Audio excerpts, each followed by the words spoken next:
ప్రధానంగా కాంగ్రెస్ పార్టీ ఎన్నికల సందర్భంగా ఇచ్చినట్టు హామీలన్నీ కూడా ఒకటిగా తీర్చుకుంటూ ప్రభుత్వం ముందరికి పోతా ఉన్నది. గత ప్రభుత్వము లక్షల కోట్ల రూపాయలు మరి అప్పుల పాలు చేసి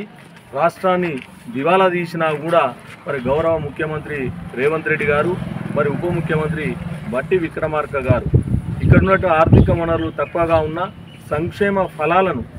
ఏదైతే ఆ రోజు బడుగు బలహీన వర్గాలకు హామీలు ఇవ్వడం జరిగిందో ఆ హామీలను నిలబెట్టడం కోసం నిరంతరాయంగా కృషి చేస్తూ ప్రధానంగా ఇందిరమ్మ ఇండ్ల విషయానికి వచ్చినప్పుడు మరి ఆ రోజు రాజశేఖర రెడ్డి గారు కాంగ్రెస్ ప్రభుత్వం అధికారంలో ఉన్నప్పుడు ఏ విధంగా అయితే ఇందిరమ్మ ఇండ్లు ఇచ్చినారో అదే స్థాయిలో ఈరోజు 5 లక్షల రూపాయలు మరి అర్హులైనటువంటి ఇందిరమ్మ ఇండ్లు ఎవరైతే పేదవాళ్ళు ఉన్నారో వాళ్ళకే కేటాయిస్తూ మరి ప్రొసీడింగ్స్ ఈ మధ్యలో ఇవ్వడం జరిగింది. వాటిని కూడా కొంతమంది బేస్మెంట్లు మొదలు చేయడం జరుగుతూ ఉంది. అదేవిధంగా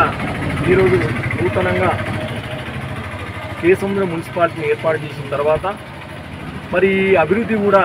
ప్రభుత్వం యొక్క చేయాలనే ఒక దృఢ సంకల్పంతో ఈ ప్రాంతంలో మాజీ ఎమ్మెల్యే మరి ఇప్పుడు ఈ ప్రభుత్వంలో ఉన్నటువంటి సీఎం సలహాదారుగా పెద్దలు వేం నరేందర్ రెడ్డి గారు ఈ మండల ప్రాతినిధ్యం వహించినటువంటి మండల ప్రాంత వాసి మరియు అదేవిధంగా మన స్థానిక శాసనసభ్యులు పెద్దలు డాక్టర్ బూక్యా మురళీ నాయక్ గారు వీరి యొక్క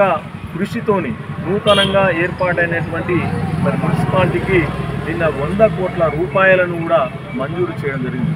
అంటే ఇక్కడ మనం అర్థం చేసుకోవాలి, కొత్తగా మున్సిపాలిటీని ఏర్పాటు చేసి వదిలిపెట్టడమే కాకుండా మరి అభివృద్ధి కూడా ఏ విధంగా చేయాలి అనేది మరి ఇక్కడ స్థానిక ఎంపీ గారు కూడా ఈ అనేక సమస్యల మీద కూడా ముఖ్యమంత్రి దృష్టికి తీసుకుపోవడం జరిగింది. అంటే గతంలో మనకి ఇక్కడ ఉన్నటువంటి మన బైపాస్లో కేశవరావు బైపాస్ కానీ ఇక్కడ నుంచి అంబేద్కర్ సెంటర్ నుంచి కోరకొండపల్లి క్రాస్ రోడ్ వరకు కానీ ఆర్ఎన్బి రోడ్లను కూడా మరి మంజూరు చేయడం జరిగింది. అదే కాకుండా ఓన్లీ ఆర్ఎన్బి రోడ్లనే మరి అభివృద్ధి చేస్తే సరిపోదు, గ్రామీణ ప్రాంతాలకు ఉన్నటువంటి 5 గ్రామాలను కలిపి మున్సిపాలిటీగా ఏర్పాటు చేశారు. కాబట్టి ఆ గ్రామీణ ప్రాంతంలో అవసరమైనటువంటి అంతర్గత రోడ్లు అయినేమి, డ్రైనేజ్ అయితేంది, మిగతా సదుపాయాల కోసము సౌకర్యాల కోసం అభివృద్ధిని చేయాలనే ఒక దృఢ సంకల్పంతో 100 కోట్ల రూపాయలను మంజూరు చేయడం మరి ఈ తరఫున కేశవరం మున్సిపాలిటీ తరఫున మరి సీఎం రేవంత్ రెడ్డి గారికి మరి వేం నరేందర్ రెడ్డి గారికి మరి స్థానిక ఎమ్మెల్యే డాక్టర్ బూక్యా మురళి గారికి ప్రత్యేక ధన్యవాదాలు కృతజ్ఞతలు తెలియజేస్తా ఉన్నాను.